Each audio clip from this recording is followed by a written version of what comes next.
this episode of the UK Brewery Project, we're going to be looking at Siren.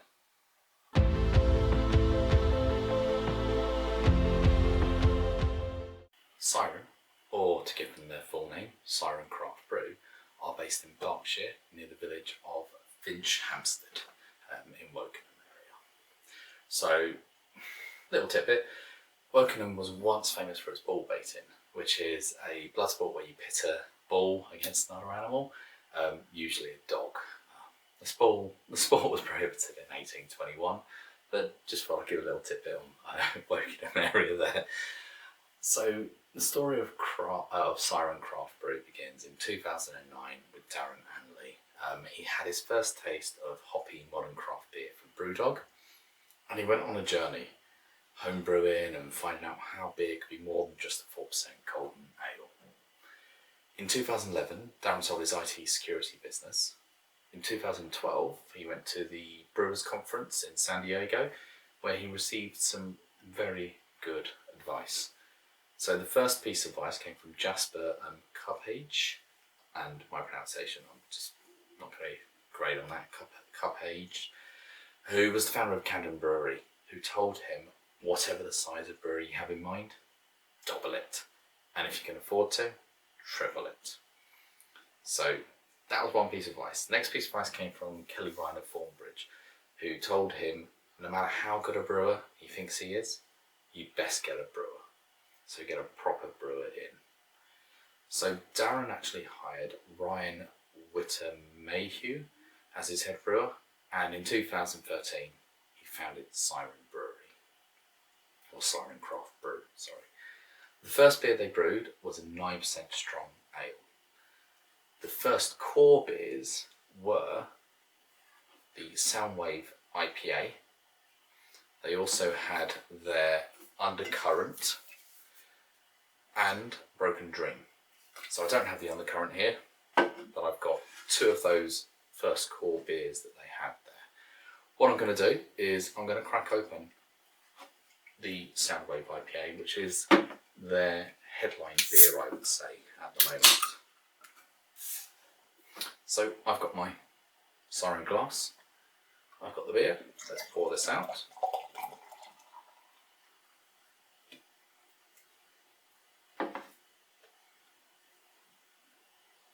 Okay, so we have a slightly hazy but straw coloured beer with a nice white head on top. I smell it like that Soundwave. I've had this a few times. That is, yeah, that's Soundwave. You've got the hoppiness coming through, and it's that straw citrus to it as well.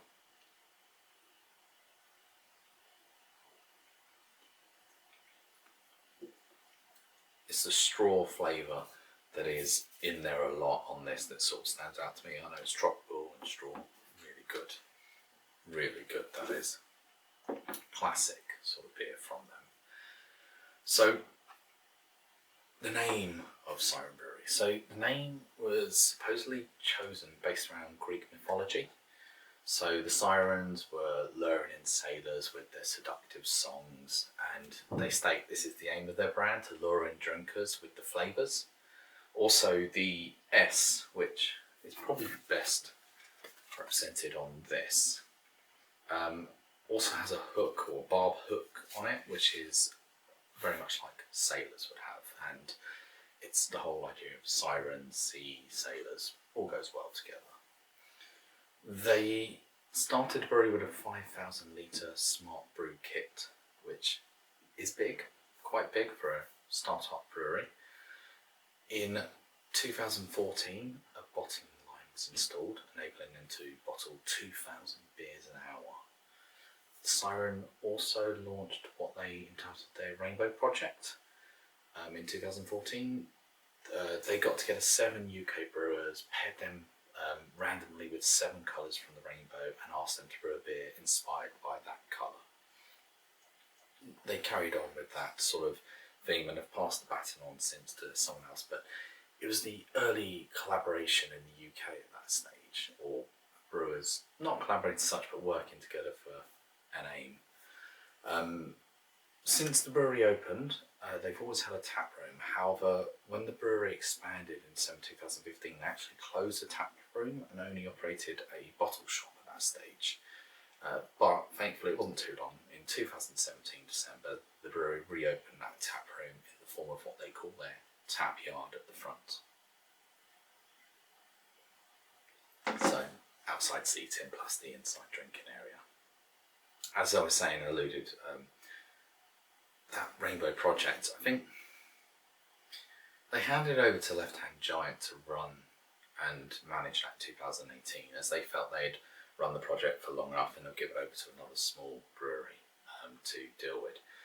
In 2018, Siren raised £1.2 million, which enabled them to build a canning line, which was up and running by summer 2019, which is why you see a lot of their stuff now in cans. Originally, they were bottled only. Now you've got cans as their main source of beers that they sell to the trade. They produce over 3 million pints a year, and they export to 18 countries, and they hire 37 people.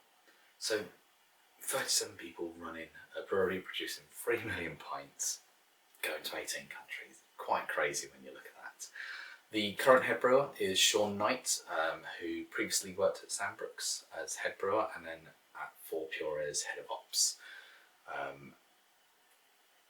And I think that really brings it up to date. It's not a massive history, but they are a big craft brewer that a lot of people will have heard of. They do produce a huge range of beers, and they actually have won a number of awards in their short history. I should say short-ish history. So, 2015, Rate Beer, they were voted Best New Brewery in England. In 2018, they won Camera Beer of Britain with Broken Dream. I'm looking going, it's over here, Broken Dream. They also appeared in Rate Beer's Top 100 Breweries from 2014 to date. So they are down as one of the big craft brewers at that stage, or breweries to drink from. They currently have 7 core beers. So Soundwave IPA, Calypso Sour, which I believe I've got a beer mat for. Broken Dream, which is their breakfast stout, which comes in at 6.5%. Then you've got Undercurrent, which is their oatmeal pale ale. Liquid Mistress, which is their red IPA, and Yulu, which is their session IPA, which they introduced in 2017. They've also introduced Lumia, which is this central beer mat I've got here. So that was introduced, a new one in 2020, and the glass actually I'm drinking from is the Lumia glass I got from them. I've already drunk the Lumia, sorry about that, couldn't hold on long enough to wait for the video. But Siren are very much the ideal of a craft brewery. In 2019 alone, they released 100 non-core beers. So those beers that I just mentioned, not included, 100 non-core beers. Most of these are one-offs and collaboration brews, whilst others are seasonal, such as their amazing Caribbean chocolate cake. The Caribbean chocolate cake this year, I believe they had 3 different variants of it, but it is a must-have beer. Oh, it's beautiful. I didn't get any of it this year. I normally have it in the pubs just as a third on tap because it's easy compared to buying a whole big bottle of it, and with the ABV and the flavours you don't need that much. So that's it for what is quite a short episode on the UK Brewery Project, covering Siren Craft Beer. They, as I say, have a huge range of beers. The beers are not all the same. They have different flavours throughout. There's not a flavour you turn around and go, that's Siren. You can't narrow it down because they are across all different types and varieties of beer. So you can't really narrow it down as being that's a Siren beer. But you pick up a sound wave, you drink that, and you clearly know what you're drinking. I'm just going to quickly go over some of the beers that I have of theirs here. So most of these are going to be, well, these are going to be the specials. So I've got their Santo, which I believe is their sort of wintry Christmas special, which is a dry hop lager coming in at 5%. We've got Moonlight Beams, an imperial lager with oak. So I assume oak has been added to it afterwards. So it's a Helles style beer coming at 7.4%. I really do like the sound. Not for the ABV, I just mean it's a oak-aged lager, which sounds really nice. Then we have Origin Story, which is an imperial stout coming in at 10%, which I believe they've used over 20 malts for to put that together. Then we've got Suspended in Cans, a hazy pale ale coming in at 4%. They do run a series where they have suspended in and then have a particular malt that they've used. And then lastly here, I've got Play in the Studio, which is a sour porter coming at 6%. Now, a sour porter I've not had before, so that's definitely quite different. And I'm interested to try and see what it's like. I'm not looking at anything online to see what it's like beforehand, in case they turn around and say it's awful. I don't want to ruin the thought. I want to go in blind and know and decide myself whether I like that beer or not. And that's how it should be. You decide beers based on what you like. But that's the UK Brewery Project, and that's Siren Craft Brew. I'll see you in the next episode.